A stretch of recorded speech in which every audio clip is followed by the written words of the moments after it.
Hello, hello, hello. Welcome back. Today it's all about designing and making your own stuff, and we've been working our way through Dungeons and Dragons backgrounds, and I feel like we're slowly but surely getting through the collection of things that need to be done. Sailor is definitely on the cards for today, but it's not the only thing that's on the cards for today. We've got a couple of things we've got to try and get done. So I'm going to put up a poll. Feel free to take part in that poll if you want to, and I'm gonna encourage you to do your own design work as I always do. But the poll goes up, and I guess the other thing I want to say too is I really want to encourage people to not just work their way through what I'm doing, but grab some food and drink, and yeah, we're going to do this. We're going to spend just under 2 hours. Probably get about 2 or 3 backgrounds done. And yeah, I'm hoping this encourages you to make your own stuff because I really think you should. Anyway, let's get started, shall we? Hi, welcome to How to D&D. My name is Fred Wheeler, and today I want to talk about Dungeons and Dragons. Specifically talking about Dungeons and Dragons 2024 or modern D&D. I mean, I actually think this is going back to 2014 as well. I think 2014 and 2024 backgrounds still needed a little bit of work, and I don't think that the new ones have actually done what they needed to do.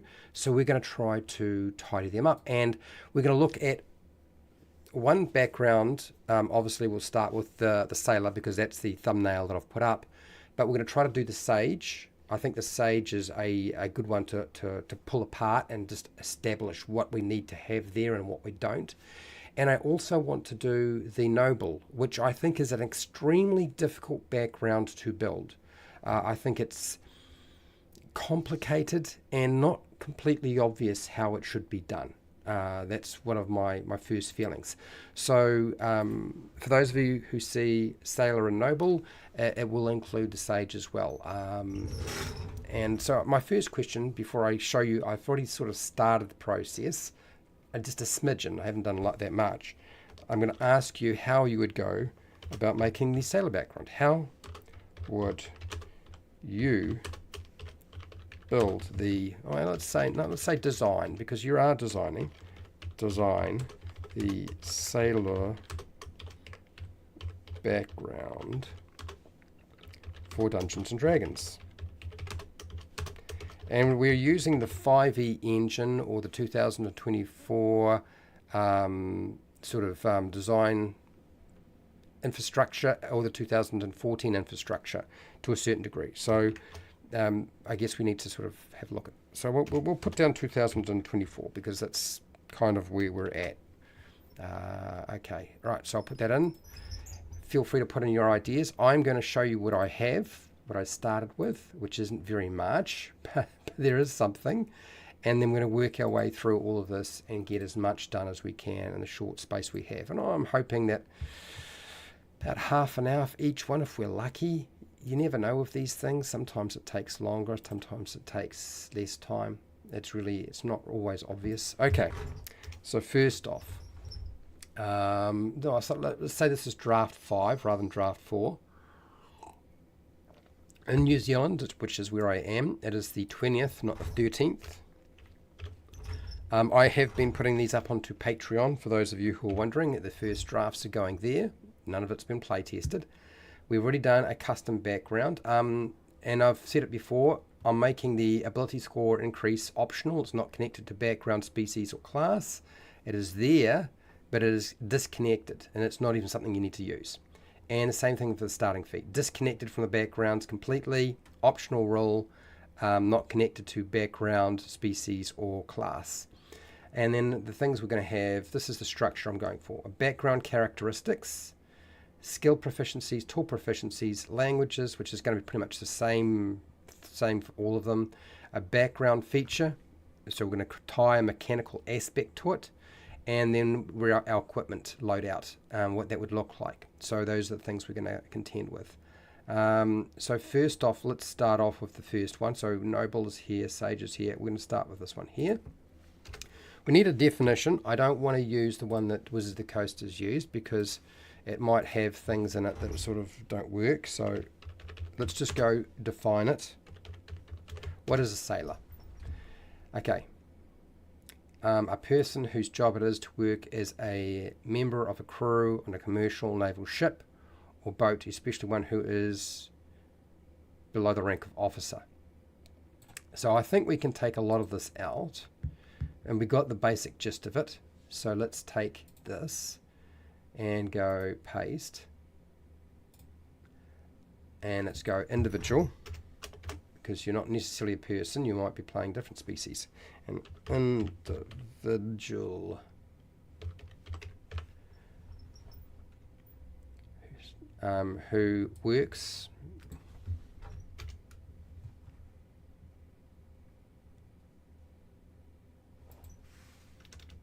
who works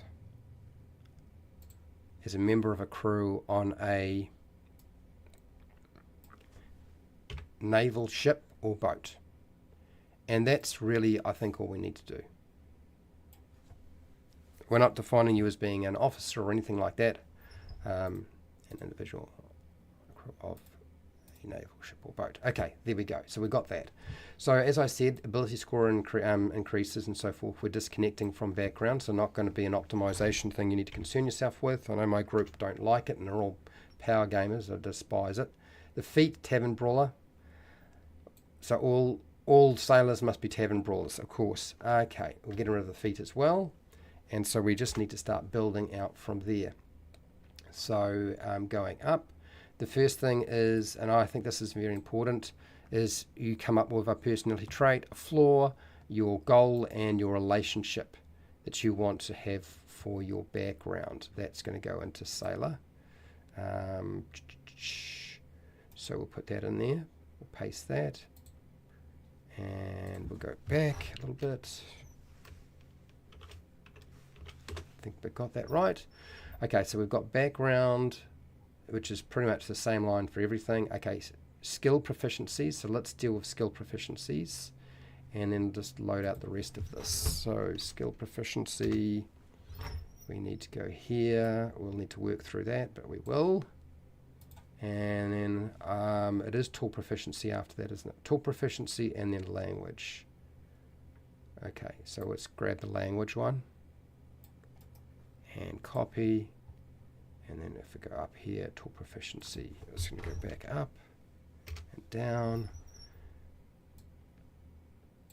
And it's bold. We do a new line. We put in our language,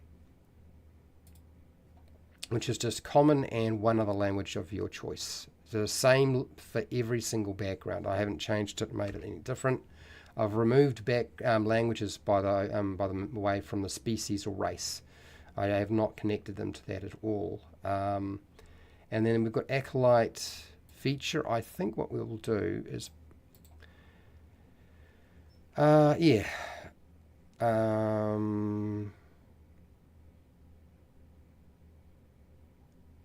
just going to look for something that I feel like revolves around what we need. And performance, these are a few that we've already done. Performance guide.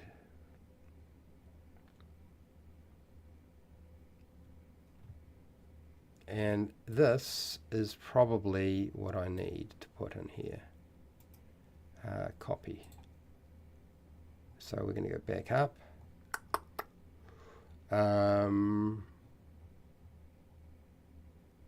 Sailor. Okay, here we go. So we need to put in the sailor version. So really sailor feature.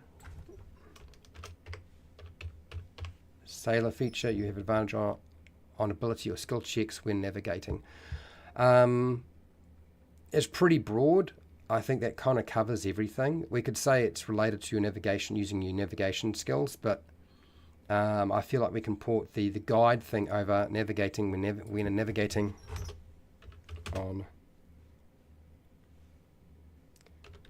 seas or water. I think that's probably the best way. It's a little bit more specific, right? And then we need to make sure we have the equipment section, which I believe is next after this. Feature and then equipment, and then we'll do the loadout for equipment. Okay. All right, so I think we've got the basic gist of it. We now need to go through and just assess what we have, starting at the very beginning. The first one is not a problem. We're all good with that. Next, sailors, acrobatics, perception, and apparently those are your skills. I actually have no problem with the tool proficiency being navigator's tools because I looked it up in Xanathar's Guide to Everything to see what you get. And I think that's spot on for that. So I don't think we need to worry too much about how the tools. I think the tools are perfect. Cartographer's tools, probably not the right one, but navigator's tools, definitely, just based on the things that were listed there. So I think that's all good. The skills, though, I question why acrobatics and perception. I think what they're trying to do is they figure perception because it's the super skill and you probably shouldn't give it to a background because you have to have a fairly good understanding of, you have to be able to look around you, right? But a lot of things are like that. So, but is that actually the skill that we want to give them that's related to being a sailor? I am not convinced. So we're going to go through the various skills for sailor and see what we find. And I suspect what we will discover is it's not nearly as obvious as that. I think it's going to be something else. That, if you look at the original 2014, they had athletics and perception. I can actually see athletics being more important than acrobatics because as a sailor on a ship, being quite strong is a big factor. But I think what they're trying to do is they're trying to duplicate Errol Flynn or the swashbuckler in the sailor background, and it's not the same thing. If you're going to have a swashbuckler class or subclass or whatever the heck it is, then just build it, but don't build it into the nature of the background, because I don't think that's the right way to go. So let's have a look at the various different skills that are available, since we're going to give them 2 skills. I don't think giving them languages, there's the other choices. Skill proficiencies could be also a mixture of languages. I don't think giving you extra languages is the solution for the sailor. So let's have a look and see what other things we could give them in terms of skills. Athletics. I think there's I think there could be an argument to say that athletics is probably a pretty important thing. Athletics. Let's put down athletics as a possibility. Acrobatics. I really find that, I suppose you could, but really, what has that got to do with being a sailor? Other than trying to duplicate Errol Flynn. Errol Flynn didn't need to be on the sea to be acrobatic. Sleight of hand, stealing, is not really what sailors do. Stealth, you don't really need to be stealthy. Arcana, magic is not really, knowing about magic's not a big issue. History, probably not a big factor for being a sailor either. Investigation, I can see an argument for investigation. Not a very strong one though. Investigation, I think that there's an argument for that. Nature, I think if anything, a sailor probably needs to understand nature much more than any of these other things that are currently listed. Nature, I would say, is right up the top there, because not only do you need to have, you should have a fairly good understanding of the things that live in the ocean, in the water, that you're sailing around, because they often sailors do, but also weather, weather and the things that you are going to come across when you're in nature. And if you're on the sea, there's a lot of nature around. It's a bit hard to get away from it. Religion, probably not. Animal handling, no, I don't think that is it. Insight, again, I despise that, so I am going to ignore it as if it doesn't exist. And I'm not going to explain all of that because I've done it too many times before. It is a shite one. Medicine, for a sailor, no, not really. What about perception? Well, I've already got that. I don't really like that. I like survival more. I can see survival being a possibility. Survival. I'm starting to feel like there might be a couple of options for a sailor. Survival, and then we've got deception. No, I don't think deception makes sense. Intimidation, no. Performance, no. Persuasion, no. Okay, so I feel like there are a couple of things that could potentially be included that would make sense for a sailor. and their background. But I wouldn't say I've got a hard, fast, this is how you would do it. My instinct tells me that nature is a no-brainer and it should be there. But things like athletics, acrobatics, investigation, survival, perception, I feel like those aspects are probably optional. Although I can see nature and survival being a big factor as well. Like I can see them being something you might look at. You know what the sailor reminds me of? It kind of almost reminds me of when we were doing the guide. When we looked at the guide and how we built the guide. Let's go down and have a look at the guide. Because I feel like there's a lot that's very similar in nature to that. So we put down nature and survival. And that's for a guide. But I think there's room to move a little bit more. The guide, nature and survival, those certainly make sense. But for a sailor, I feel like there's more room to move. And we might want to give you and like build it like we did the entertainer, where you get one thing and then you select from the following. I actually like that idea a lot more. Let's go to copy and let's see what that would look like under the sailor. So I would put in a new sentence to sort of start it off, and we'll go paste. So it would be nature and select one of the following. I think that's where it should sit. Nature and select one of the following. And so what I'm going to do is I'm going to get rid of this. I'm going to copy and paste these. I'm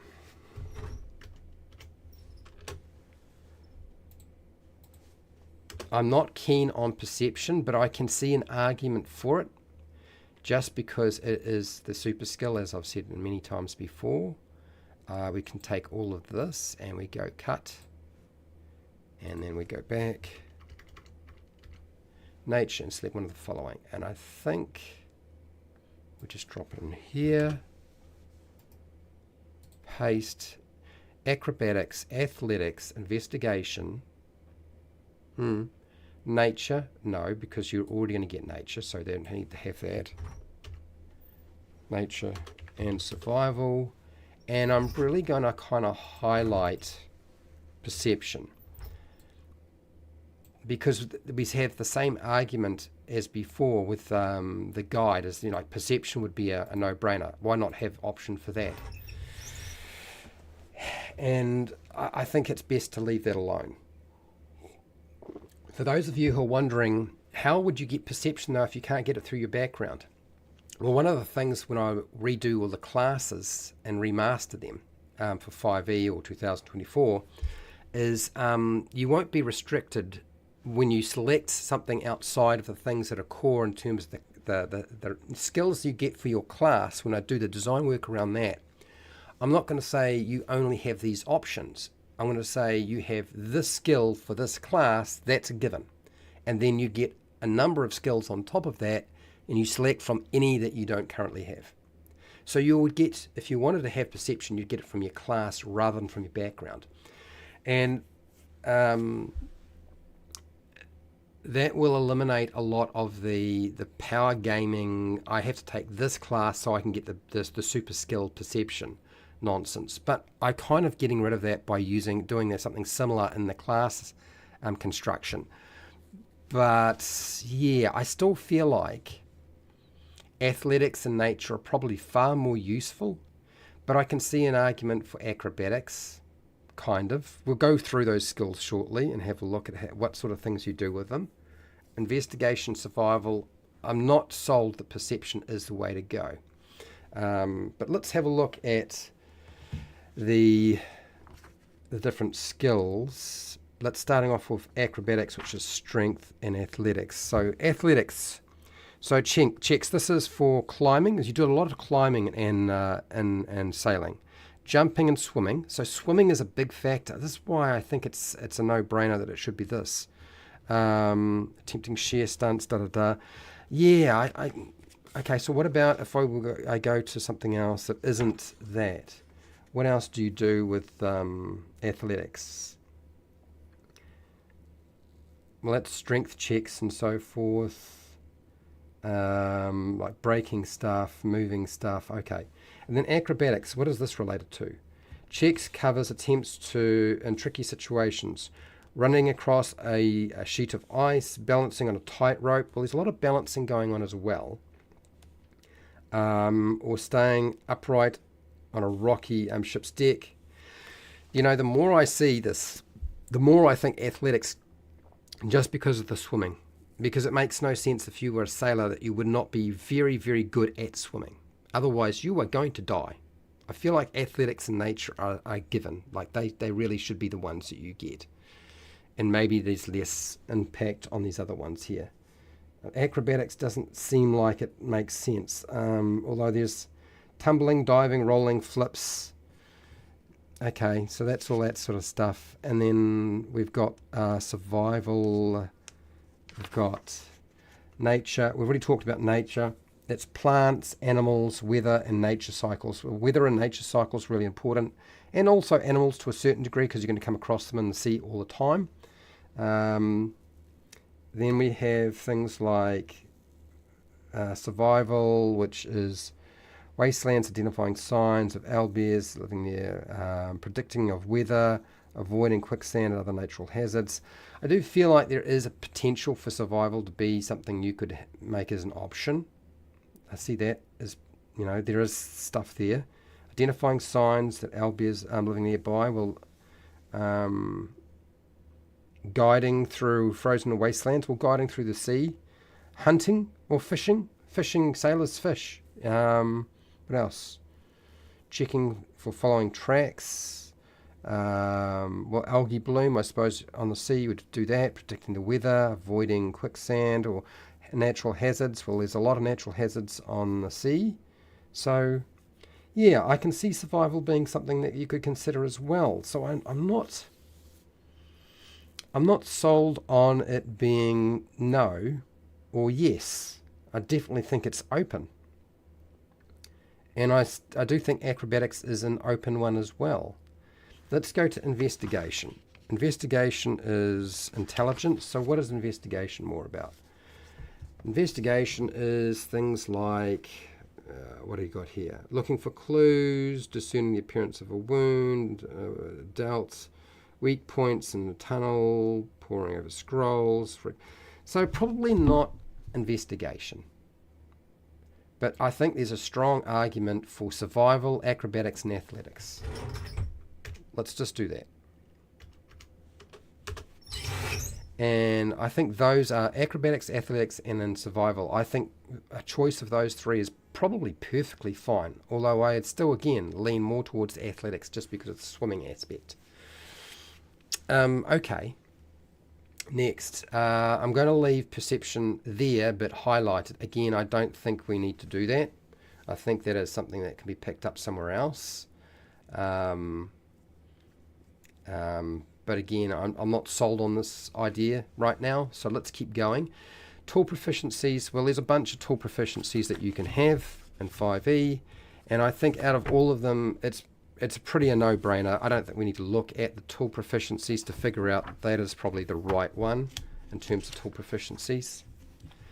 Just because the only other one that makes sense is cartographer's tools, and there is a sextant in the navigator's tools, whereas they're not one apparently in the cartographer's tools, which is a little bit weird, but apparently that's the case.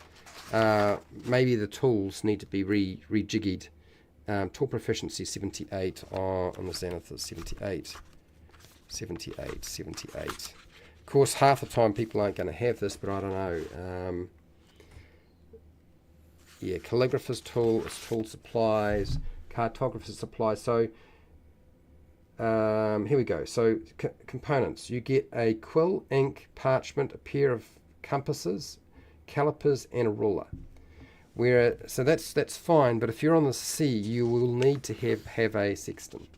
And the navigator tool set is built for that, because when I was reading it, here it is, you get a sextant, Sextant, compass, calipers, ruler, parchment, ink, and quill. Those are probably the things that you need the most. Yeah. I think they did a fine job. They selected the right tool proficiency. Good for them. Well done. Okay, next. I want to leave the sailor feature like this, so that, if your tool proficiency is what you're going to use to make your check, your ability check or your skill check, but I think it could be an ability check, it could be a skill check, as long as it's about navigating on seas or waters. I think that's fine. I think that covers that quite nicely. Okay, that's very sailory. That's very much an aspect. Navigating on a sea is a huge factor. If you can't navigate on the sea, you're dead. You're not a sailor for very long. So next, we need to do equipment. Now, I had a look at the equipment loadout, future and past, and there's a couple of things that spring to mind when I was looking at the equipment loadout for this that I thought were a little concerning. They've got here dagger. Now, I'm not against having some sort of dagger, but it's a weapon. I think a knife is a very common tool, but not necessarily a dagger for stabbing people, but a small knife for cutting. So I think we can put here a small knife. A small knife is probably far more, particularly a knife that you can fold up, that isn't sort of always, or in a sheath that takes up too much space, because you want to be able to carry it on yourself and not have to necessarily strap something too big to yourself, like a dagger in a sheath, so or have it sort of tucked into a belt. That's sort of dangerous. Navigator's tools, absolutely, we definitely should be including that. Rope they've got here, I think 50 foot of silk rope is the way to go, because I think as a sailor you would know that silk rope is far superior, and that would be the tool that you want. So we're going to take this rope, it just says rope, and we're going to say that it is silk rope. It's going to take up a little bit more space, but that's life. Traveler's clothes, I'm fine with that. And then they've got a GP. A lucky charm. Sailors are really superstitious for very good reasons, like they're dealing with the ocean, so I can understand them having a lucky charm. That was in the original one, so we're going to go here, lucky charm. So I'm going to go cut, and I'll put in here lucky charm, paste there, sailor tools, pouch. The pouch, I mean, an empty pouch is probably, I almost feel like it's not really that necessary. Would you necessarily be carrying stuff in the pouch? You carry your gold in your pouch, right? But I don't think we'll worry too much about the pouch, so I'll leave that alone. Okay, now it's about narrowing down. Have we missed anything that a sailor would probably have on them as part of their profession when they're doing stuff? I think that is our question. So let's have a look. Tools. I think they've got all the tools that they would absolutely have. I think those are the sorts of things that would normally have. There's an argument to be said that not all sailors would have navigator tools.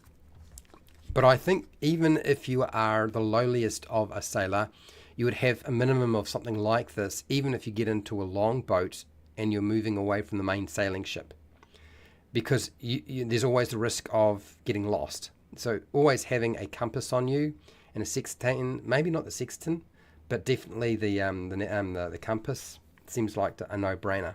So I'm going to leave that there. I'm just going to assume that all sailors, because you know when you say sailor, it doesn't mean you're always on a big sailing ship. You might be on a single person, single individual, single sailor. So you're on your own. So you will have to have those tools.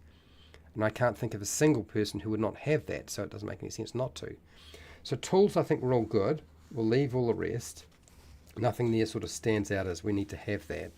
And then we need to look at general adventuring gear and what we might have. Well, abacus, acid, no. Alchemist, fire. Ammunition, antitoxin, no. This is arcane focus, no. Backpack. I guess there's a question, would you have a backpack? Oh, mate, I think almost everybody should have a backpack of some kind. So let's include a backpack. Backpack, we'll just include that. I probably should be putting that with almost every single thing, but backpack. So the backpack is going to come to how much? 2 gold. So it's not a lot. Okay, and then after backpack, ball bearings. I don't know why you would necessarily have that. You wouldn't need to carry a basket or barrel around. Bedroll. I think it's given that you would have a bedroll. And bedroll is 1 gold, so it's not a big deal. So a bedroll. Even in a hammock, you probably have some sort of bedroll. Bell, blanket, no. Block and tackle, no. A book, no, not really. Bucket, caltrops, candle, not necessarily. Crossbow, bolt, case from map or scroll. I could say that there is an argument that you would probably have a case with a map. Now, a map case makes sense. I would say let's add that. Let's put in map case.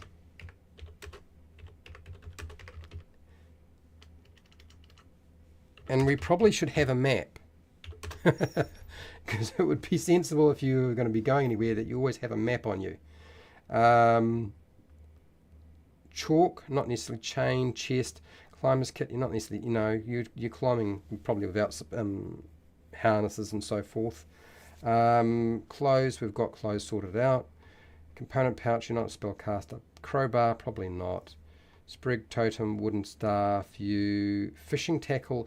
I feel like a fishing tackle is probably one of the more common things you would have. A fishing tackle, I can see that. So let's add in fishing tackle. I'm adding quite a lot of stuff here, I've noticed. They aren't very expensive. Grappling hook, probably not. Hammer, sledgehammer, healer's kit. Sailor, healer's kit. I'm going to give them this. I'm going to give them a healer's kit as well.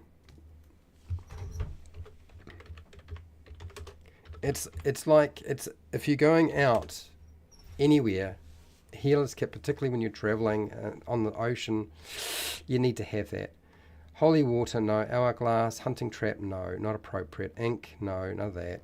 We've got stuff already in the navigator's tools. Ladder, lamp, lantern. I would say there is an argument for a lantern, but I think lanterns are probably going to be on your boat or ship, so not necessarily things that you would have.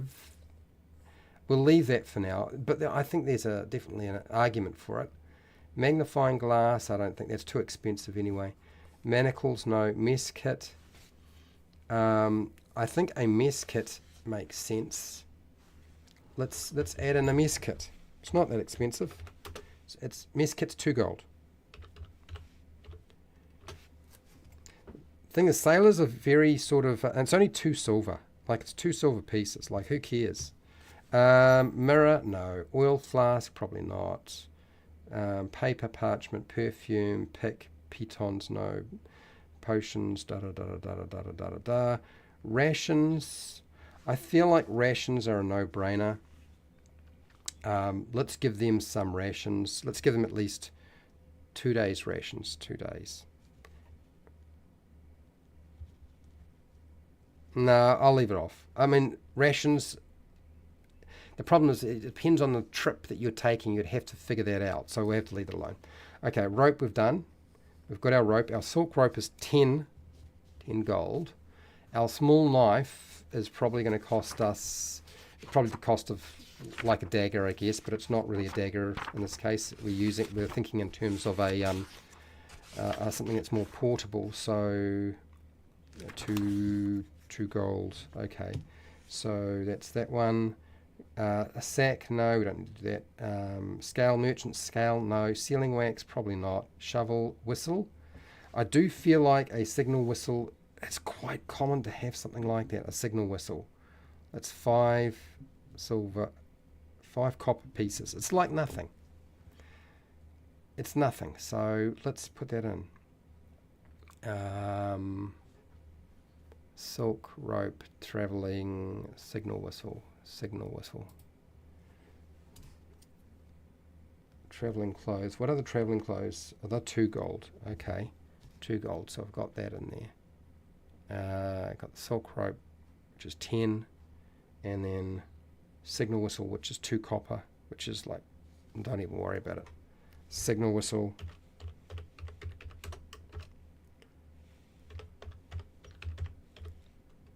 Which is why they're going to need the backpack, because they've got so much gear. Signet ring, no. Soap, no, don't worry about it.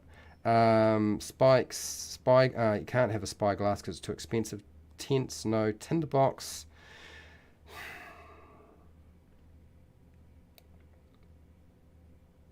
Tinderbox. Yeah. Do you know, the thing I've noticed, I don't know about you, but if you've ever been around sailors, they always seem to be always prepared. They always have the stuff. It might not be very big, but they always have stuff. They're always prepared. Torches, we'll leave that because you've probably got something else. Water skin, absolutely, because it would make sense that you have a water skin. You're on the water all the time. You need to drink. And then a water skin. So, water skin. And the water skin is 2 silver, so it's like almost nothing. 2 silver pieces. So now I need to figure out the cost of, what have I missed? The lucky charm, let's say it's nothing. The navigator's tools, I need to know how expensive they are. Traveller's clothes we've got. Water skin we've got. So it's just down to the navigator's tools, and we've got everything else sort of itemized. So what is the cost on the navigator's tools? Navigator tools are 25. Okay. So 25, so that's 25, 27, 29, 31, 41, 41, 41, 46, 47, 48, 49, 50. Okay, so I'm going to just say that there isn't any money left. We've spent it all. You do get starting stuff, so let's just say this is one of those times where you've kind of got all your gear already. And we might have spent, I think we spent a little bit more than 2 gold. It's close though. And water skin.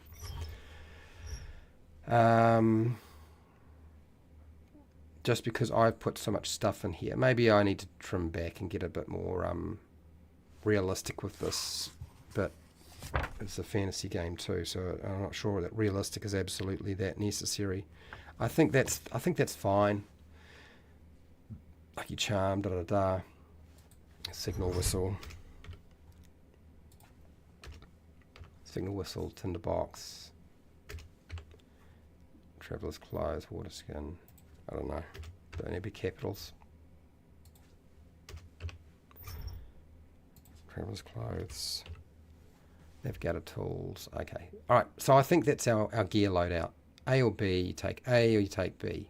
I think that's a pretty good sort of selection. I think that's our sailor. All right. Let's go and have a look what chat has had to say. I've been going for a long time, so I took a long time on the sailor. I do apologise. But yeah, we'll see what we've got here. Interesting. You learn 3 useful knots. I think being a sailor, yeah, do I need to actually stipulate that sort of stuff? Yeah, I don't know. Has Callus's hands pulling on ropes? More than likely he does, but we don't have to do that into the background. I am so generous. I didn't make them have a peg leg. Fred, I do understand, and I get the reference, even if everybody else doesn't. Fred Huber can predict weather 25% of the time. Again, I would just go with you have advantage on a dice roll related to that. It's the easiest way to figure that out. Disadvantage to skin cancer. Weather predictions limited to within 12 hours, 5 miles. I think we're getting a little bit too much nuance going on. Let's keep it less crunchy.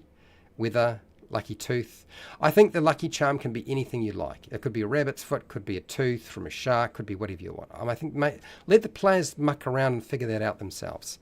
Traditionally, only officers got training with extremely expensive sextant. Yeah, but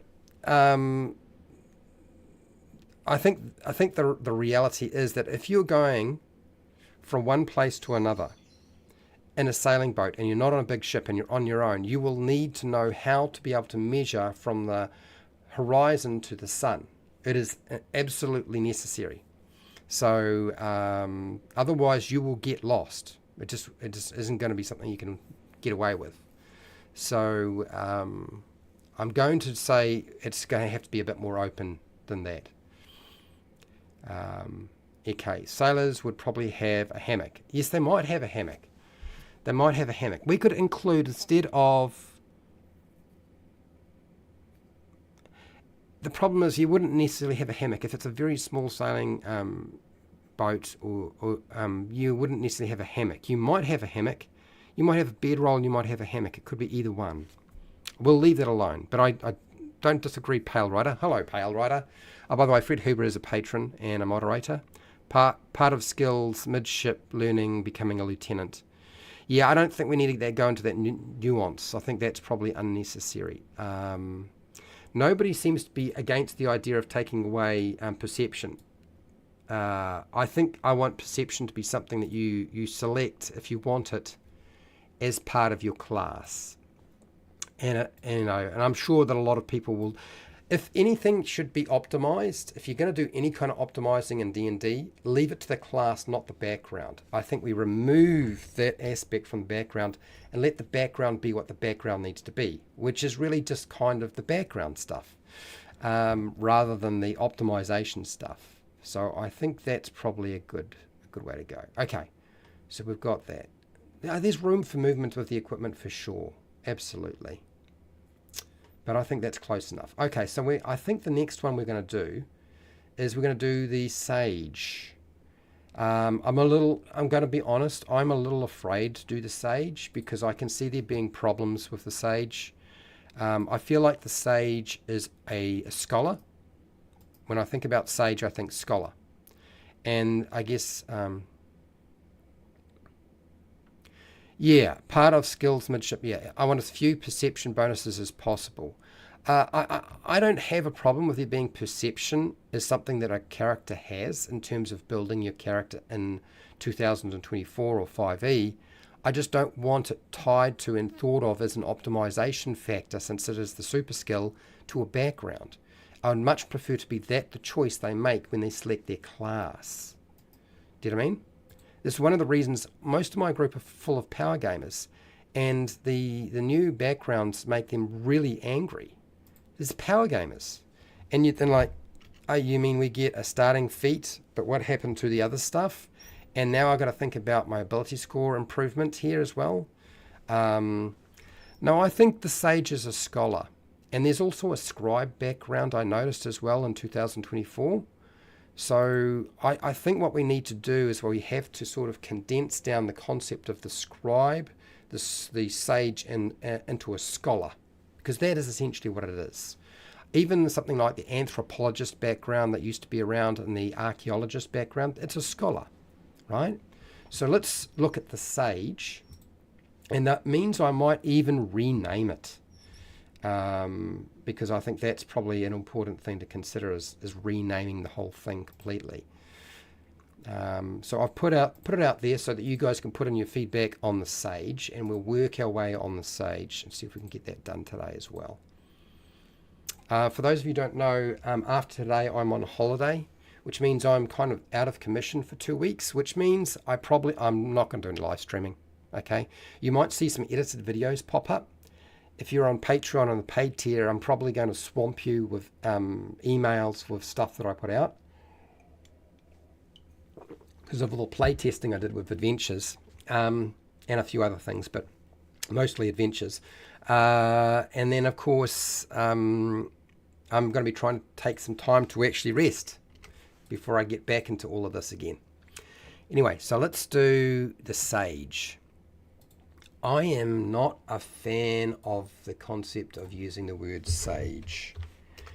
Let's see what it's defined as. I'm not going to have to put...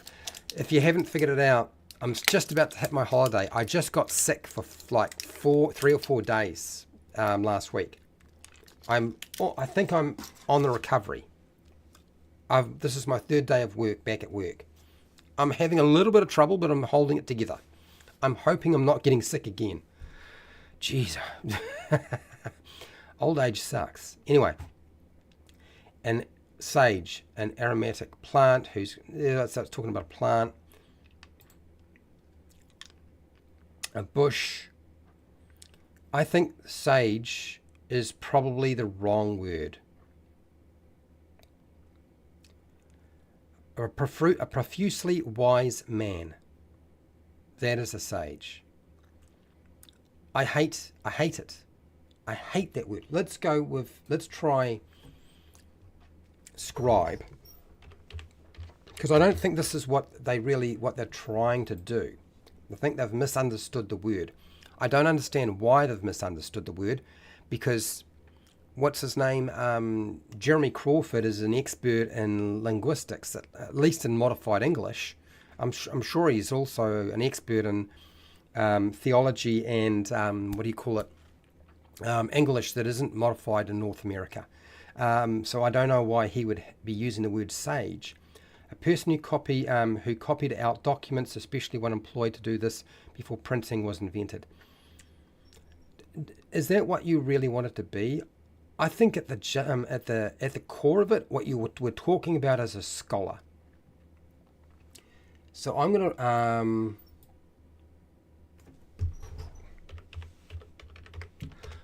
honestly, I think that is what we need to create. A specialist in a particular branch of study, especially the humanities.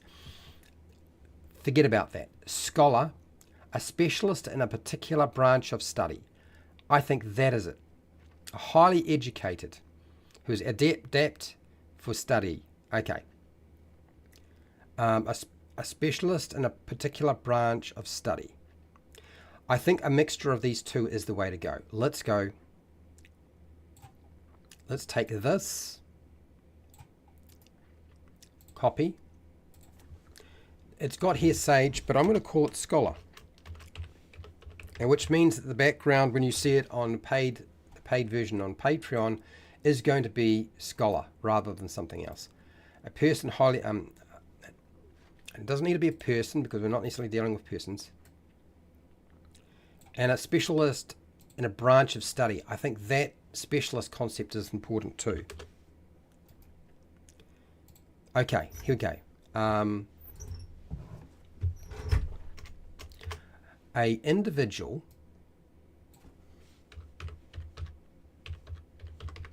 who is highly educated, an individual who is highly educated in a particular branch of study.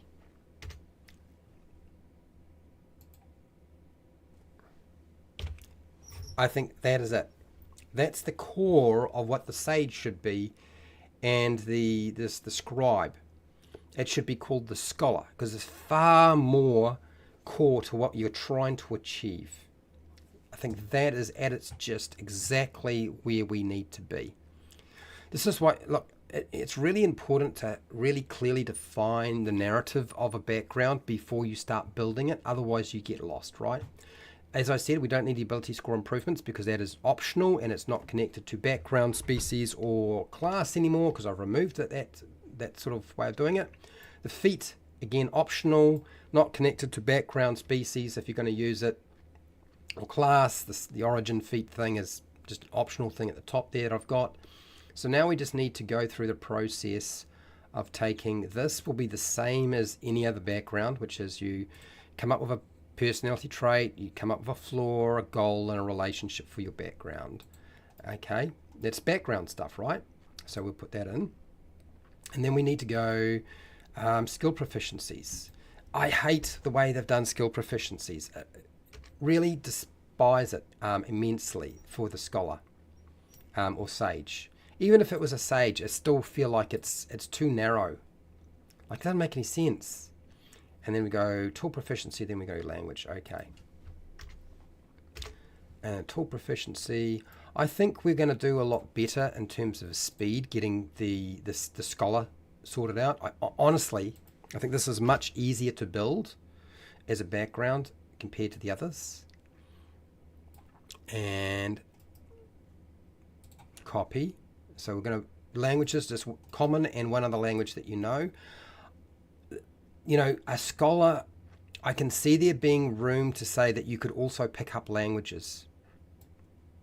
I can also see there being an argument that you might know more than one language. I think that is something we need to consider, is opening it up to that. Who says that you are, the scholar isn't somebody who specializes in speaking different languages? Instead of having two different skills, you have two additional languages. Like, it doesn't just need to be knowledge stuff. It could be that.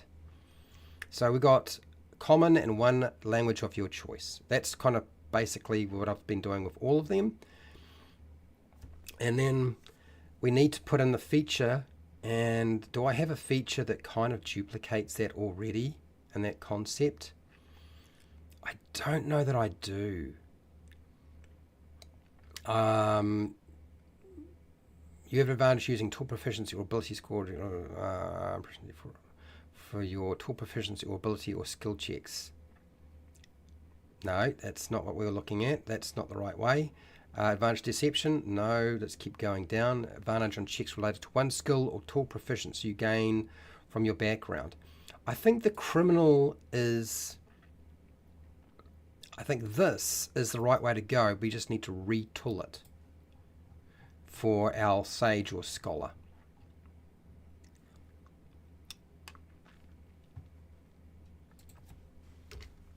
Let's go down here, put this and paste it. It's not going to be criminal. It's going to be scholar.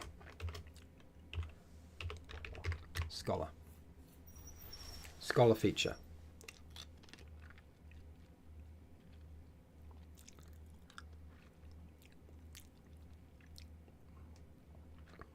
Yeah.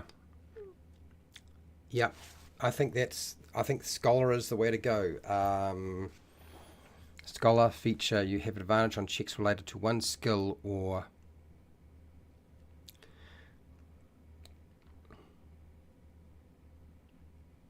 skill proficiency you gain from your background. I think that is probably where we're going to wind up looking. Depending on which one you decide to have, we need to open this up. It's going to be a little related. I'll come back to this. I might have to come back to this and tidy this up a bit. So let's have a look at the different skills that you get and decide on what skill proficiencies make sense for a sage or a scholar. Athletics, probably not. Probably not the right direction, correct? I think we're on the right track leaving that one off. If I can just get this to, I don't have minute control over this. This is the only problem. Okay, close enough. Acrobatics, no. Sleight of hand, no. Stealth, no. This is education, this is study, you're an academic, you're a scholar. Arcana, absolutely. I think Arcana should be there. History, absolutely. But why not just say that is one of some? And then investigation, scholar. You know, I could see there being an opportunity to say investigation, because it almost feels like the scholar is like a scientist too. I think nature should be an option. You should be able to access nature. And religion. Why not? Religion. I'm going to say that there's a couple of others that I would add here as well. The scholar is one of those things where, like, knowledge around stuff makes a lot of sense. And investigation, I want to add investigation in. I'm kind of curious what other people think. I think it's in the right direction that we allow investigation as an option. Now, animal handling, that's more applied rather than, a sort of a learned. I mean, I'm not saying that scholars and sages aren't practical and useful and it's not just all book learning, but animal handling feels like it's in a different direction to where we need to go. I think animal handling, if we go and have a look at wisdom, is probably the wrong direction for what we're trying to do. Animal handling says mounting, stopping a spooked animal, and it's really about interacting with an animal. Insight, medicine though, medicine might be one that makes a lot of sense. Like, what does medicine say? Medicine, wisdom check, lets you try to stabilize a dying companion or diagnose an illness. I'm inclined to add in medicine. And do you know why? Because I think there's an aspect to that that's sort of the scholar or the doctor. Do we need another background that says doctor? I think we could almost say medicine is one of those things we could add and it would be all right. I'm going to add medicine. Medicine. Can I spell it, Fred? Problem is I'm looking at little script down here and then big script on my screen, so it makes it hard for me to transfer. My eyes and the glasses don't sort of transfer that well. Perception, no, I think we'll leave that alone. Survival, that's really applied at I think nature covers the survival side of things. Whatever that nature aspect of nature that you've been studied in. So I think we'll leave survival alone. Deception, no. Intimidation, no. Performance, no. Persuasion. I think all of those we leave alone. And then what we need to do is we need to give you the option to select a skill, proficiency, and then potentially pick up a language as well. I'm just having a hard think about this. Linguist. Well, there is a linguist feat, isn't there? Which means you get more languages, which you can pick them up as part of class stuff.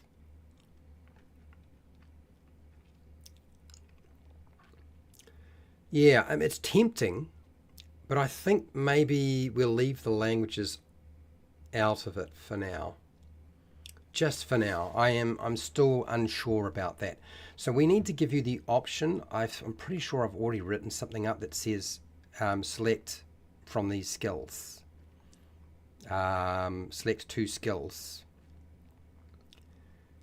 Oh, yeah, here you go. Select from 2 from the following.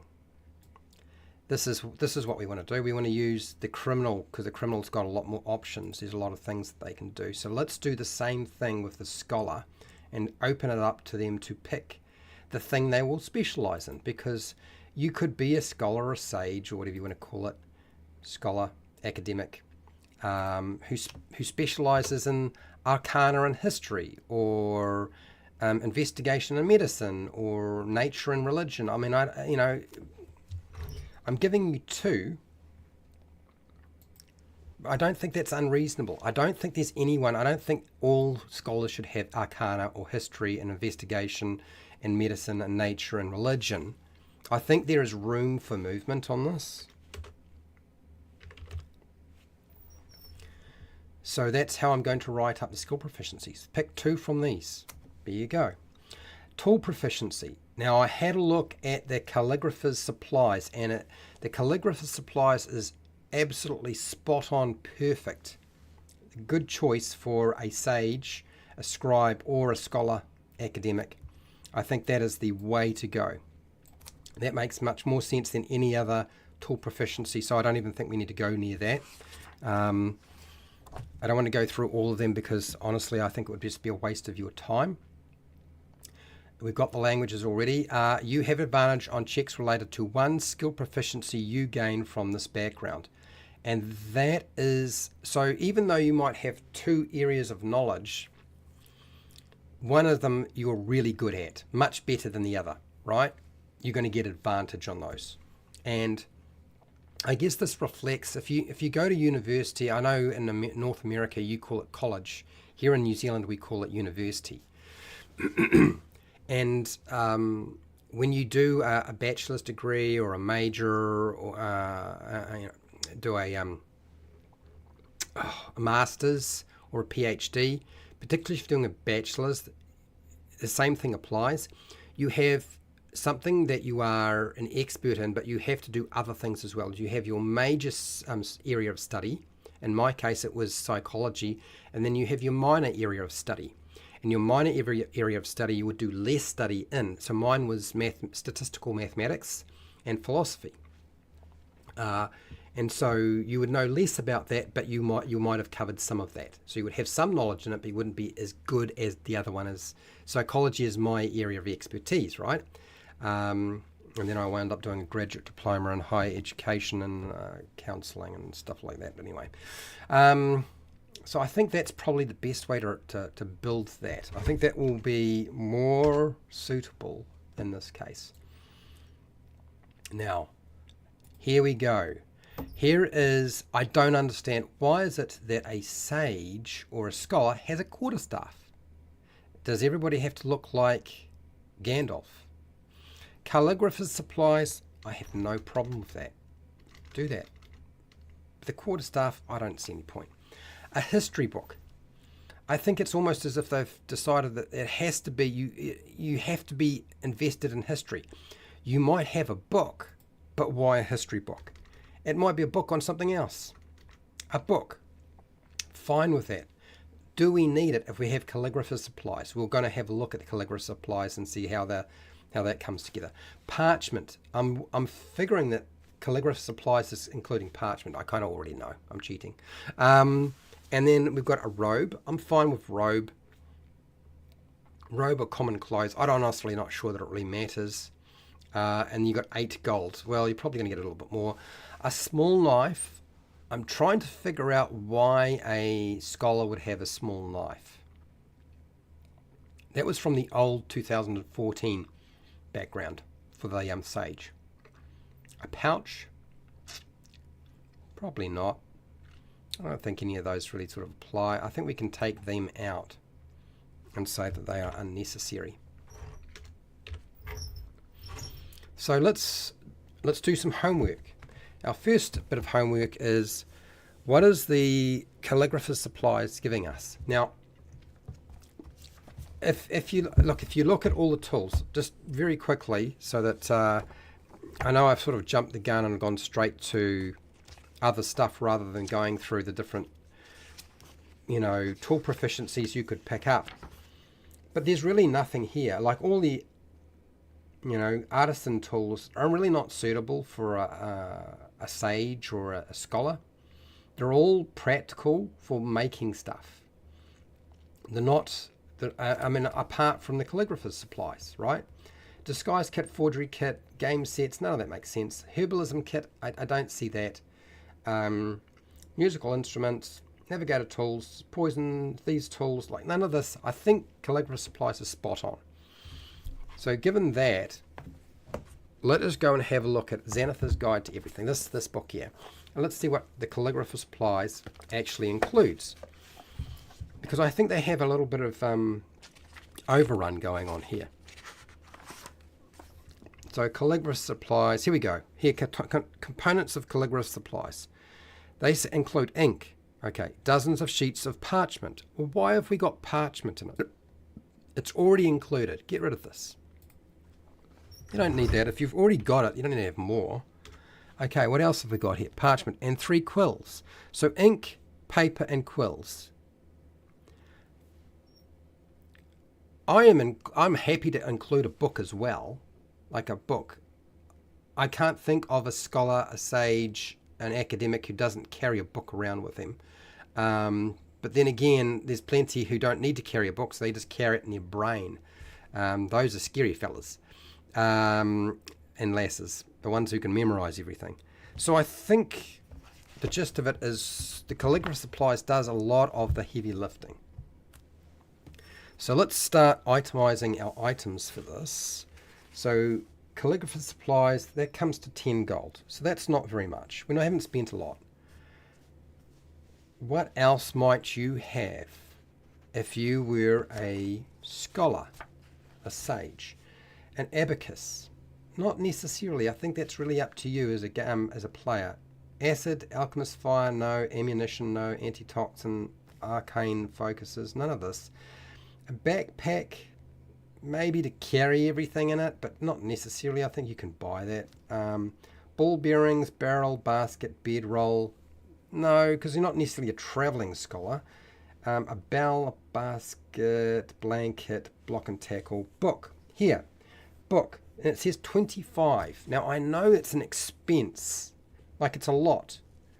But I feel like a book, whatever book it is, I want the players to decide what that book is. Maybe it's a book on magic, or a book on history, or a book on nature, or the forest, or animals, or some sort of religion. It's an expense, and I know it's very narrative, and so how much use are you going to get from just having a book that's 25 gold pieces? But I still think it makes so much sense for the scholar. So I'm going to put it there. I'm going to leave it there. Next, bottles, no. Candles, not really. I'm not really seeing candles. Case, no. It's not really a map or scroll case. I think those are... I mean, I suppose you could, but I don't think it's necessary. Next, chalk, chest, climber's kit, none of that, clothes. So we've got here robe. A robe. And robes are 1 gold, so it's not an expense that you kind of freak out about. Crowbar doesn't make any sense. Component pouch, not necessarily. Druid stuff, no. Fishing tackle, no. Flask, grappling hook, hammer, healer's kit, no, none of that. That is optional. It's you decide on whether you're going to get that or not. Holy water, no, that's not sort of tied to your thing. Hourglass, no, it's too expensive anyway. Hunting, traps, lantern, lamp, jug, ink, pen. No, we've already got those things. Lock, magnifying glass, can't afford it. Mess kit, don't need those either. None of this, you don't need to, I don't think we're going to give them extra paper. They've already got paper. They've got robes. They don't need rope. Sealing wax, not necessary. Sealing wax, I'm going to say sealing wax. Do you know why? Because it was the way to send stuff. And I feel like you would probably use that quite a bit. And it's not included in the calligrapher's supplies. But sealing wax, I can see sealing wax as being a thing. Let's do. Let's just hear specialist book and sealing wax. Okay, I've added sealing wax. Shovel, whistle, no. Signet ring, no, not necessarily. Spell book, not necessarily.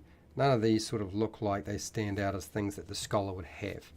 So we haven't spent a lot. We've spent very little, really. So 10 for the calligrapher's supplies, 25 for the specialist book, 35, 36. Let's say 36 is the cost. So how much have you got left? You don't really need very much of anything else. We could say a backpack, but they're not necessarily a traveller, so backpack, you'll have to buy that yourself, I think. I think 14, let's say 14 gold. Not 8 gold, but 14 gold. You've got 14 gold. 14 gold pieces, or you just buy it however. I think that's probably the best way to structure our equipment. So I'm looking at the sage or scholar, and I feel like that's pretty solid as a background and how you would structure it. It looks like the sage or scholar to me, and I think it shouldn't be called sage. It should be called scholar. I think that is probably the best way to build it. I'm pretty happy with that. But let's go to chat and see what people have to say, because it's always interesting. Everybody's got their own sort of bent on how you would go about doing it. Say the sage is lost without their reference book. 700 pounds of books. Well, I'm not necessarily saying that you've got 700 pounds of books, but you have at least one book. Advantage versus bookworms. A scholar knows how to use books to find information. Yes, but also scholars often know a lot of stuff. on a particular topic. And that's really the definition. This is why I used Google to define what scholar means, what sage means, and what scribe means, because I think the real meaning they're looking for is the word scholar, purposefully making sage scholar useful for adventuring. And I think the scholar is very useful for adventuring, given their particular area of expertise. You're not going to be very useful in some areas, but in some aspects of a game, absolutely. I'm not worried about that quite so much. I think that's fine. To be fair, I think the sage always got a bit of the shaft, but something like a sage scholar, scribe, I think that the scholar itself, the academic, is super useful, not just for players, but for a game master, because you want to be able to try to give the players information, and there's always that barrier if you insist on rolling a sodding dice. And if you can get advantage on something, that's sort of, particularly if you're still like, I must roll a dice when they're determining something. And I know a lot of game masters and dungeon masters are tied to, they must roll the dice. And even players are kind of built in like that. I'm not putting down disadvantage to dexterity and athletics checks. But I think scholar is the way to go. Sits around reading too much, not you. It's a lot of books, so might be strong. We're getting quite fun in here. Bob Gnarly, hello, how are you? I appreciate Bob saying that I rock. Scholar's weapon is a magnifying glass to burn ants. We are really starting to get a little wacky here. But I think we've got the sage and scholar locked down. Okay, I think I'm pretty happy with the way it's structured. This is obviously just a first draft. So now we've got to do the hard one. And I've got a little bit of time left. We've got to do the noble. And honestly, I think designing a background for the noble is really difficult. Because nobles are... What the heck is that? What is that? How would you design the noble background for Dungeons & Dragons 2024? Let's work through that now. I'm not looking forward to it, I'll tell you that now. I'm afraid of the noble, just because I looked at it and I realized there were problems. So let's first define what a noble is. And I think this is going to be problematic. Noble. Belonging to rank, title, or birth to the...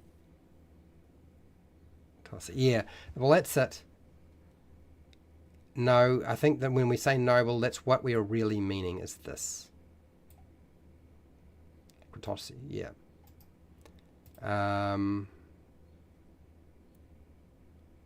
Person of noble rank or birth. So I think this is the one that we go with. A individual belonging by rank, title, or birth to the aristocracy. Okay, we're going to get rid of the ability score increase because that's optional now, not tied to background, species, race, class, and skilled is a feat. I don't know. I guess they weren't too sure what to put in here. That's why they stuck that in skilled. I suppose you could say that, but I mean, I almost feel like the skilled feat is more appropriate for what is it? Something else. I don't know. Something else. Anyway, let's take our background characteristics, which is our personality traits, our flaw, our goal, and our relationship of some kind. So we're going to paste this in, and I need to go back. Okay, so we've got that one. Then it goes skills, doesn't it? Skills. God, I hate the skills for that they've got here. I mean, maybe, I don't know. It's a hard one. Tool proficiency, language. I'm going to copy the language because I think the language is a given. Copy. Tool proficiency. One kind of gaming set? Really? Clearly somebody views the nobility as fairly useless. Maybe they are, but it's pretty weird. Okay, so next. I am really unsure as to how their skill proficiency should look. I get the suspicion we're going to be going to this, but I'm going to just toss this in here for now. Paste. And I might build that out a little bit more. So I also want to scholar. I don't think it necessarily needs to be connected. Yeah, this is hard again.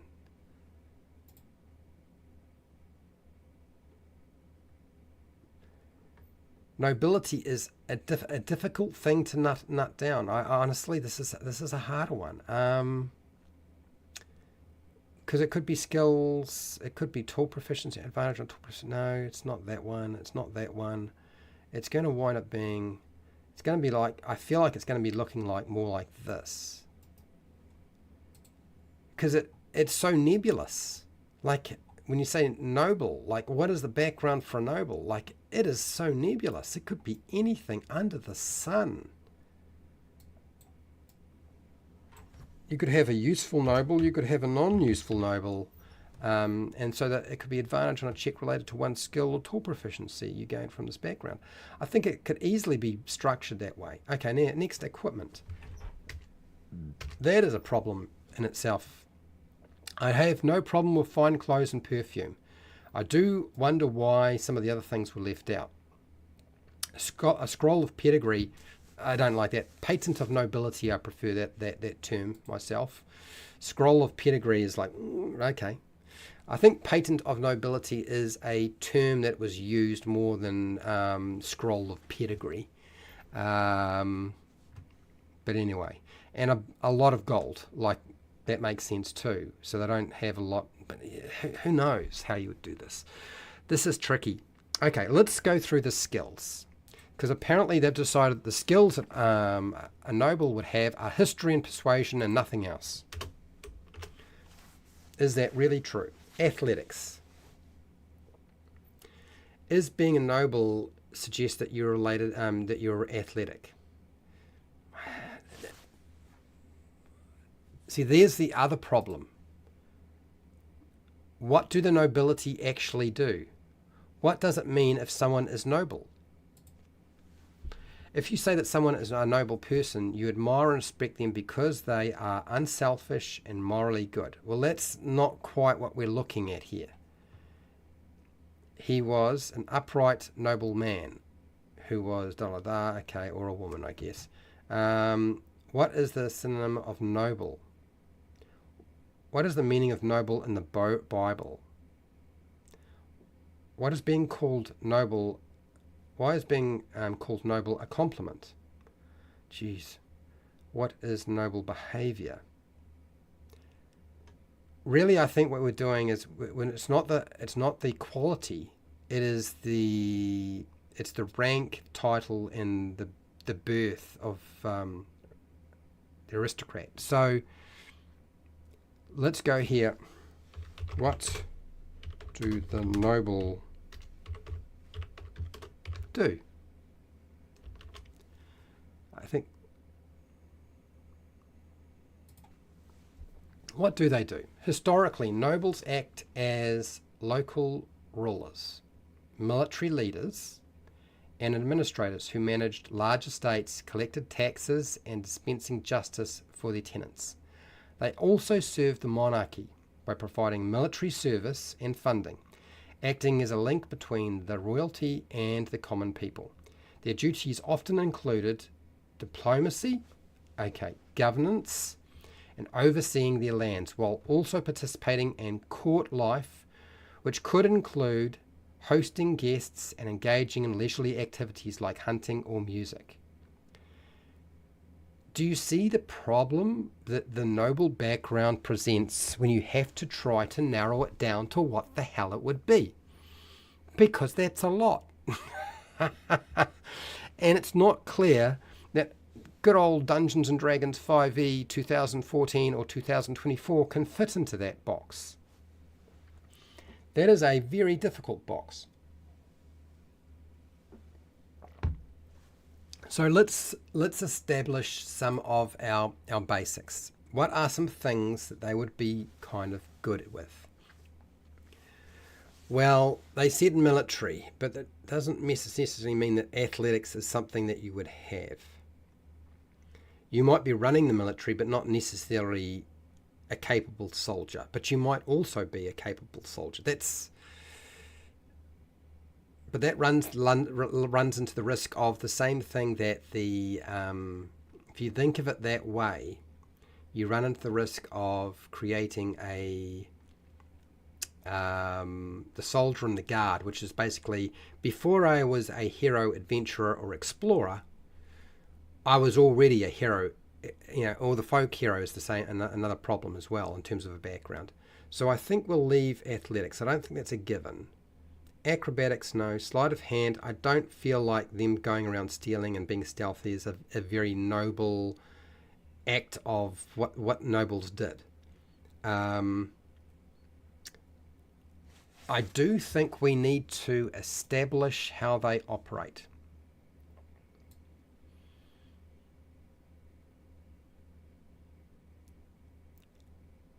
Okay, so administrators who govern state, as you mentioned, justice and tenants. So, I mean, that is very telling. That little sentence there is very telling. But diplomacy was a factor as well. So I think what we will do is we will add in this extra line to help us.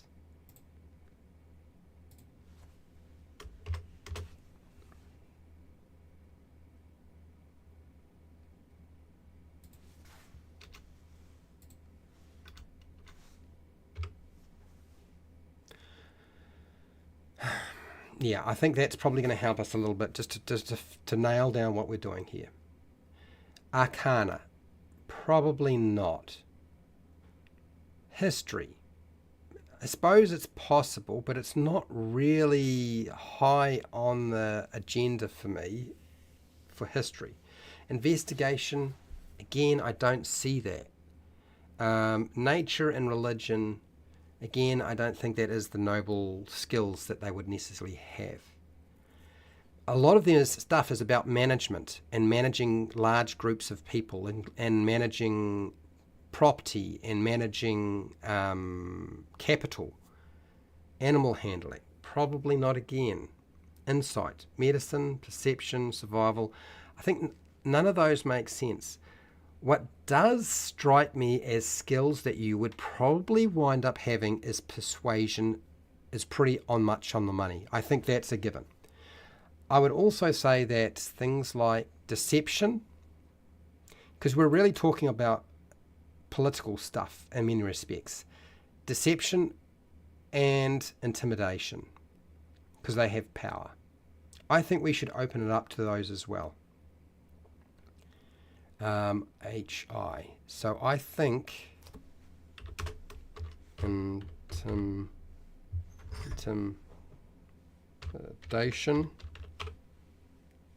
intimidation and persuasion, but I think deception as well. Deception. History, I'm not sure about that one. I mean, I guess we could say yes.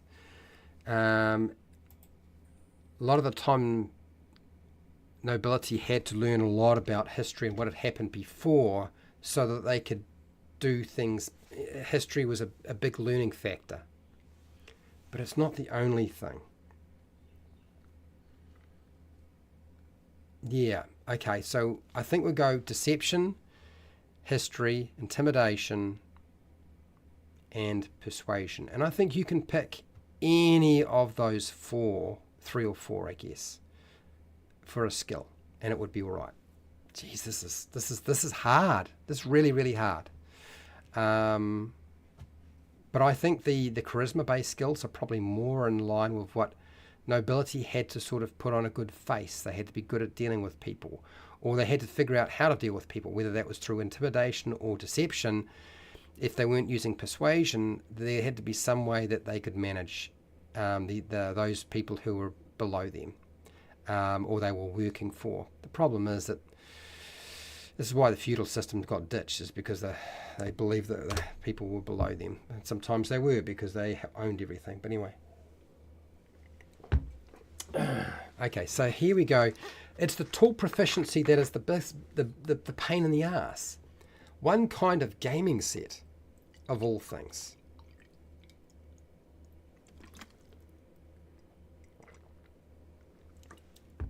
You know, for me, I just don't know that it makes sense that the only thing that they get is a gaming set. Of all things, it's a gaming set. So you're going to be a noble, but it's a gaming set you get. Really? Is that how we view that? It's so weird.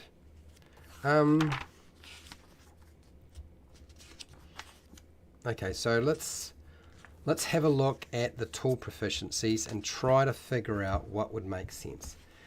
Alchemist supplies. You're not really doing that sort of stuff, are you?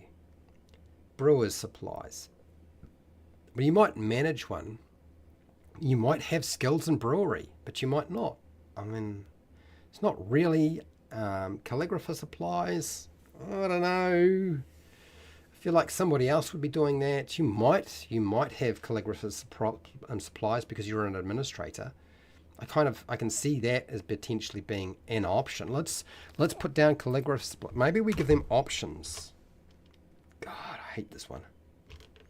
Calligrapher.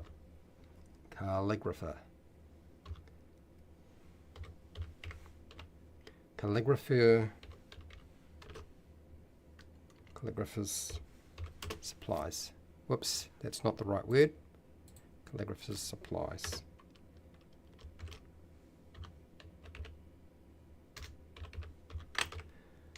Okay, what else? Next. Carpenters? No, not really. Got somebody else doing that. Cartographer's tools? No. Probably got somebody else doing that. Cobbler's tools? Cooking? No. Glass blowing? Jeweler's tools? Leatherwork? Mason? No. There's somebody else doing it. Painter's supplies? Potter? Tools? Smiths? No. Tinker? Weaver? Woodcarver? None of those. Disguise kit? Not appropriate. Forgery kit? No, not really. Gaming set? I mean, a lot of nobility didn't necessarily do a lot of this other stuff either. I mean, they did, but I guess you could say maybe they're just really good at playing games. I don't. This is weird as an option. This is so strange. This is why it's so hard to do the noble, is because it's so weird to sort of think about. Musical instrument. Now they did play. There was talk about playing musical instruments. I feel like you could give them calligraphy supplies or musical instrument. I think we could do that.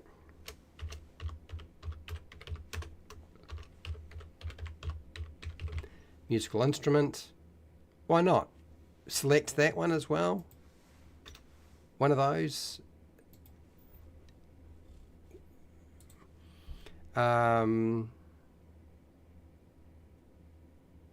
Hunting, music. Hunting, music. Those were recreational things that they did. Overseeing lands. It's governance, really. It's really more about governance. Daily life. Okay, so maybe not that one. Those are other aspects of them. Are people starting to see just how difficult? But reading, writing, and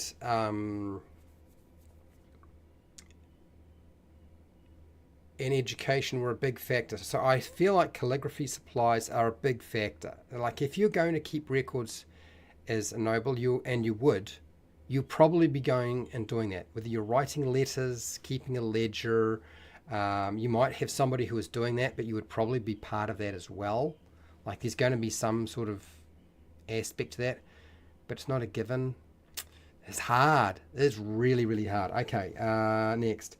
Navigator tools, not necessarily. Poison kit, absolutely not. Thieves tools, no.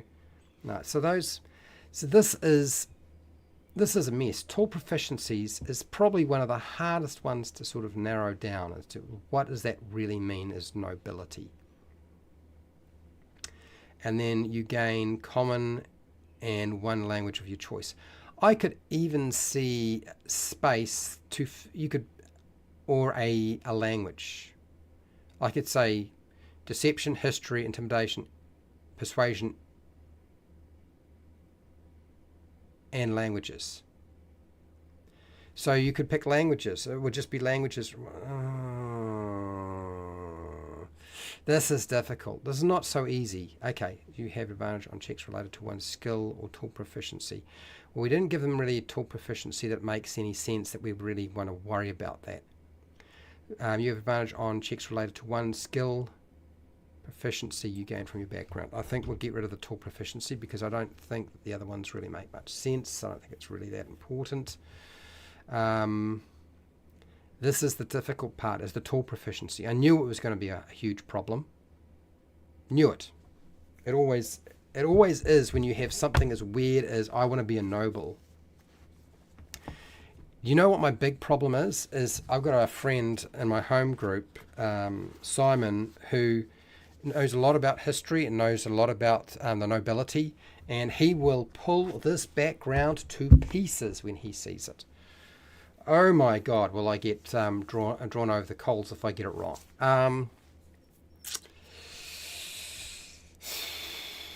Okay, so I'm gonna come back and I'm gonna need a bit of help. If somebody can come up with where I need to, how I need to make some decisions about what is actually absolutely necessary for the noble background. Does history need to be there or not?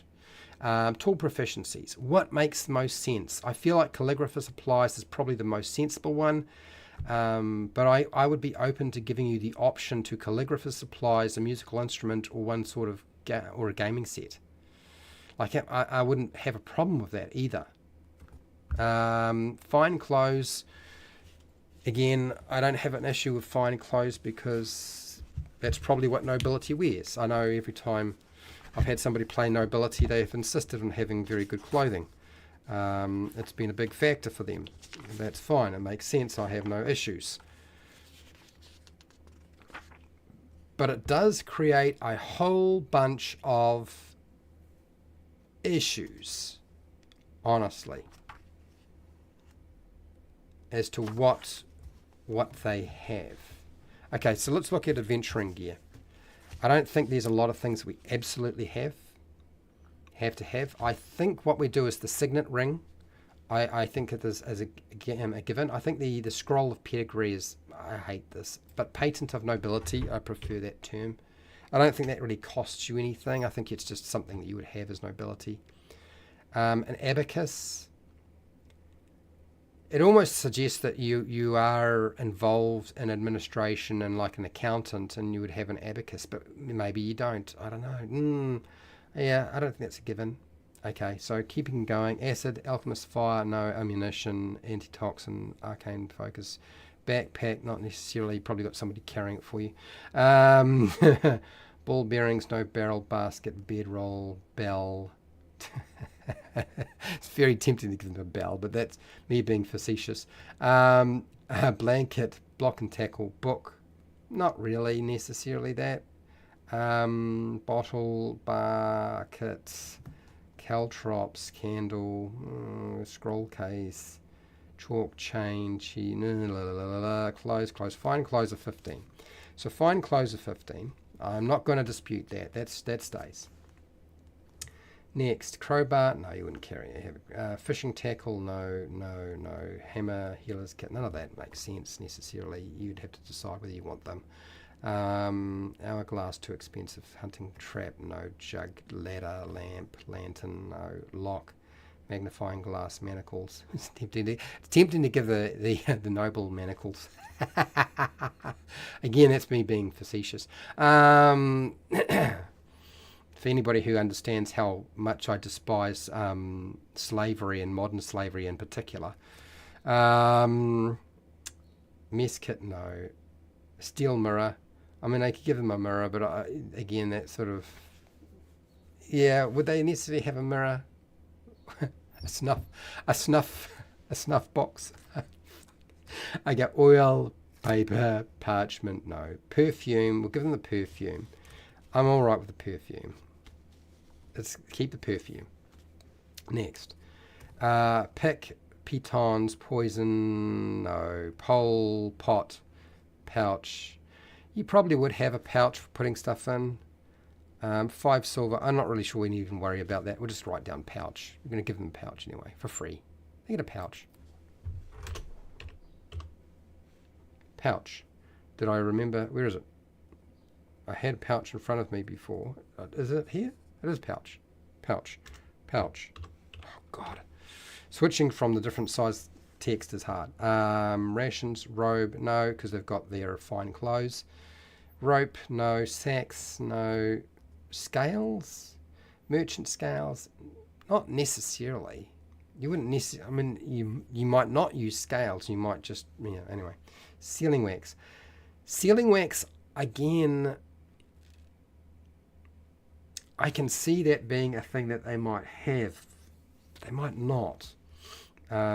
Shovel, signal whistle, not really. Signet ring, yes. I'm insistent we give them the signet ring, because I feel like that is very much a noble thing to have a signet ring of some kind, a ring of value, to designate who you are.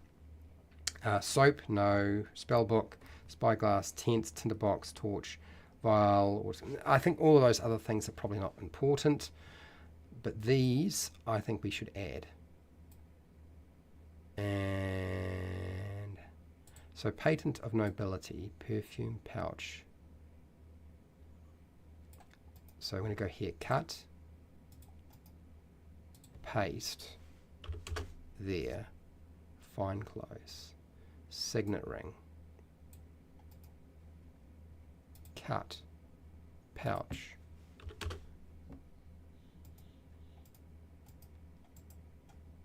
paste, signet ring, and whatever gold we wind up having after all of these things. So we've paid for our fine clothes.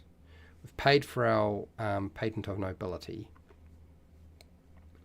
No, we don't need to. You just get it. Perfume we've got, the pouch we've got, the signet ring we've got. So that really only comes to... If we add all that up, it's roughly 25. So you'd have about 25 gold pieces left. So it's very close to where we needed to be. We get rid of this. Okay, I am almost out of time and I have to go to work. So I'm going to need some help with the skill proficiencies and tool proficiencies. Do I go with calligrapher supplies or this gaming set, which I think is really kind of a nonsense, or do I give you the option to select either a gaming set, calligrapher supplies, or musical instrument? And yeah, I think that's the best I can do with the noble without getting kind of lost in the weeds. And there are so many weeds with this one. So let's have a look and see what chat has to say. I'll be interested to see. Oh my, here we go. Cool, blimey, there's a lot of... noble born to a family with political power. Yep. Sometimes nobility wind up with titles and aren't born into it. You're not always born into nobility. Sometimes, because nobility were also created sometimes. The family might be on lost status. Yes, still know which fork to use for ear. Offended by being told no. Familiar with sand tables. Troop movement plans. Okay. Has never planned educational successful battles. Lessons in reading and typos. Owns a Monopoly game set. Okay. All right, there's a lot of sarcasm going on here. Plays using real money. Okay, all right, so none of that. Fred, Fred has not been helpful, but highly entertaining. Let's go back to what I was working on and let's make some decisions. This is the first draft, to be fair, right? So I think what I will do is we will go deception, history, intimidation, and persuasion. Those are our skills. And there's one more I might add. There's one more I might potentially add. And that is performance, actually. Now that I think about it, I could see performance being added in there. Why not? Performance. I feel like the nobility are very good at putting on a show. Okay, now I'm being facetious. Okay, so now we have to do the tool proficiency. And I think the problem is we have to give you an option. I don't think we can narrow it down to and make it too strict. Otherwise, it's going to be too hard to make a noble that feels like a noble without it being kind of pigeonholed into something weird. So calligraphist supplies, do we have enough if you decide to go calligraphist? Yes, you do. But I'm not going to create a couple of different kits based on a calligrapher supplies and a musical instrument and a gaming set and da-da-da-da. You got 25 gold. If you get the calligrapher supply tool proficiency, then you'll buy calligrapher supplies. That's your problem. Musical instrument, you buy the musical instrument you want, if you can afford it, of course. But yeah, tool proficiency, I think it's going to have to be, I think we have to give you a choice. I don't know why that has just done this. Why is the sailor gone? Should be 1. Okay. And then 2, 3. It's probably red. As I've shifted things around, it's probably red. It is being an extension of something else, with the formatting. It's not really a big issue, honestly, but let's just do that. So okay, now tool proficiency. Did I do one where there was an option to pick a tool proficiency? One kind of artisan tool, no, criminal, select one from the following. I think that is the way to go. I think we need to build it this way. And we go copy.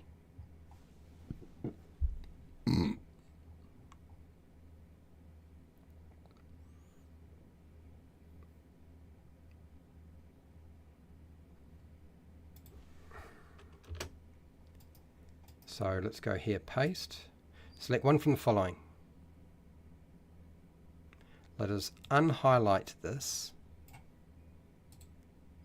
Let's get rid of that.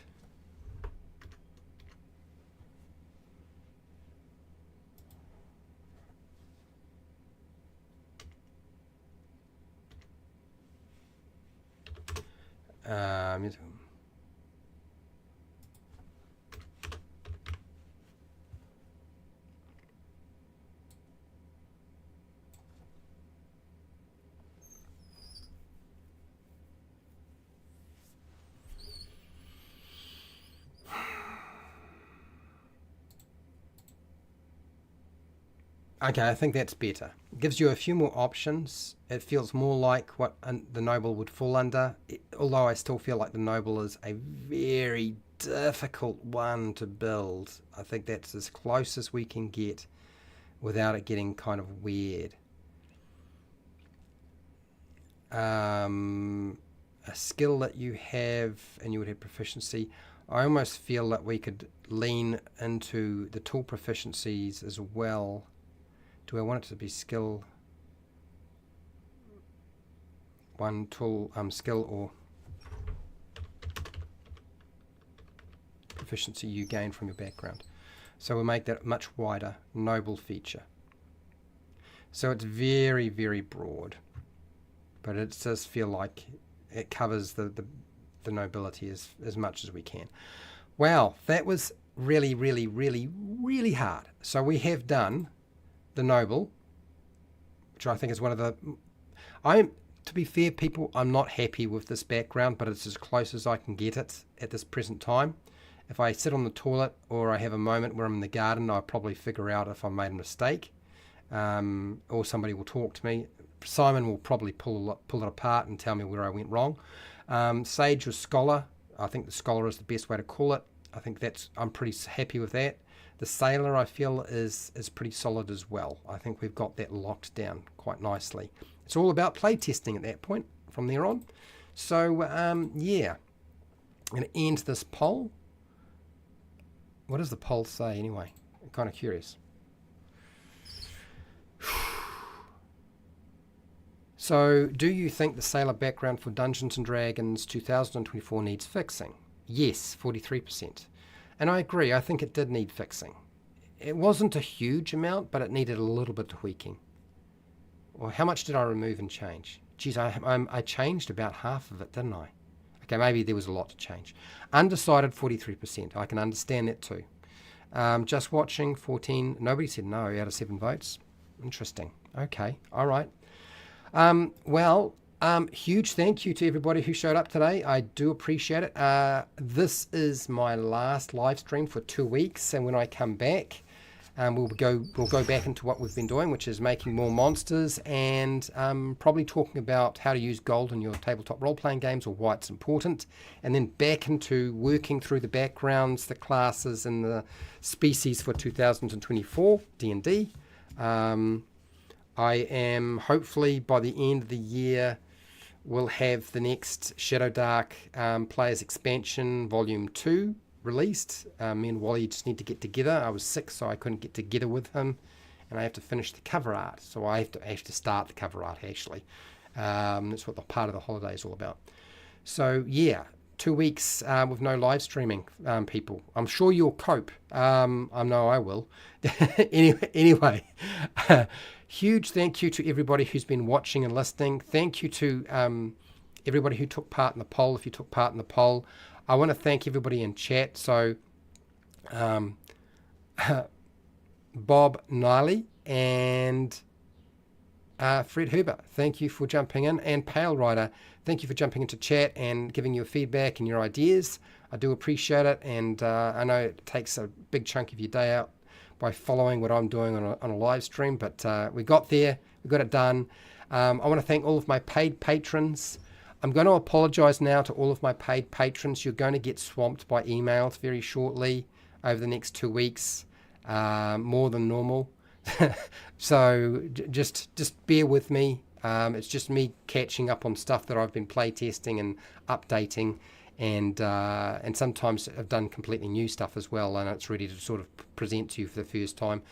So yeah, you're going to get swamped a little bit, but it's not a bad thing, I guess. And I want to thank everybody who's keeps following my channel, because I know it's getting smaller and smaller. So wherever you are in the world, whether it be the morning, the afternoon, or the night, please look after yourself, your family, and your friends. Be nice to your neighbours, and hey, till next time, keep rolling those 20s.